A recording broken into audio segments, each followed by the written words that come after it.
In this video, I'm going to play Sonatina in C major. This is on pages 42 and 43.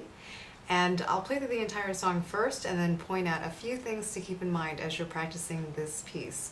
This is in the key of C major, and it's in 2/4, so you should have a feeling, it's supposed to be allegro, it's supposed to be on the lively, fast side, a feeling of in 2.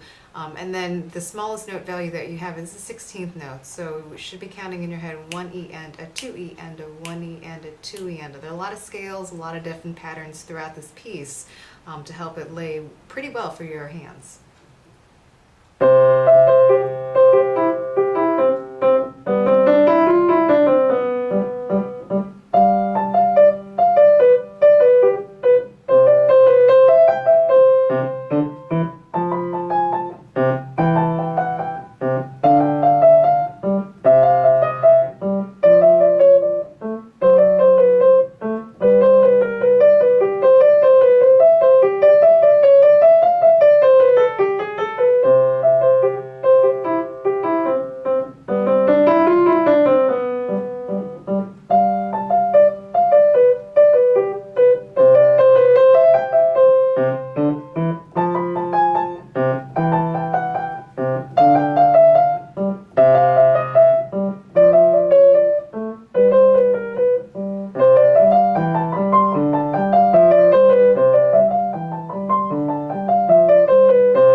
Okay, so there are a few dynamic changes from piano to mezzo forte.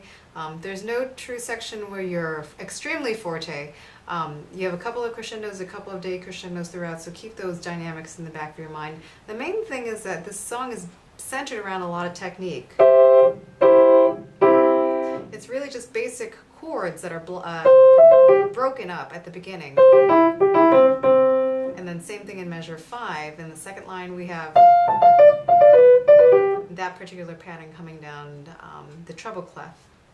So one thing you could do as you're practicing is just divide this up. Obviously it gives you 3 parts: the exposition, part A, the development, the middle section, and then the recap in measure 19,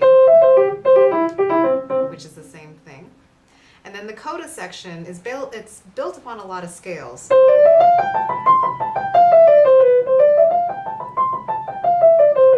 So the fingering follows mostly, for the most part, scale fingering, C scale fingering. Your left hand doesn't have a lot of chords to deal with.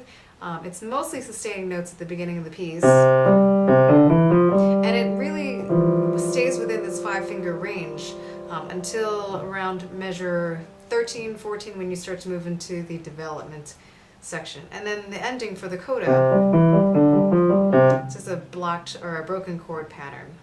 So work in small groups, put together 4 measures at a time. Work on articulations. You do have a lot of slurs, a lot of staccatos marked out in both hands. I'll play through the song one more time. 1 and 2 and.